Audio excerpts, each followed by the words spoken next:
Amir Temur shafqatsiz bo'lganmi? Ha. Lekin u nima uchun kalla suyaklaridan minoralar qurganini bilasizmi? 1387-yil Isfahon, Temur shaharni egalladi. Aholi taslim bo'ldi. Tinchlik o'rnatildi. Lekin tunda bir guruh isfahonliklar dahshatli xatoga yo'l qo'ydi. Ular Temurning 3000 ga yaqin askari va soliqchilarini vahshiylarcha o'ldirishdi. Bu shunchaki isyon emas, bu xiyonat edi. Temur g'azabdan portladi. U o'z qo'shiniga tarixda ko'rilmagan buyruq berdi. Har bir askar menga bittadan dushman kallasini kesib keltirsin. Tasavvur qiling. 70 ming askar, 70 ming kalla. Kimdir o'z normasi uchun bosh sotib oldi.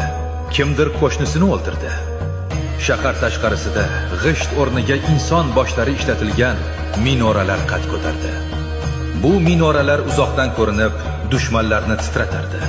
Temur shunday dars berdiki, boshqa hech kim unga xiyonat qilishga jur'at etolmadi. Lekin Temurning eng katta dushmani tashqarida emas, o'z oilasida edi.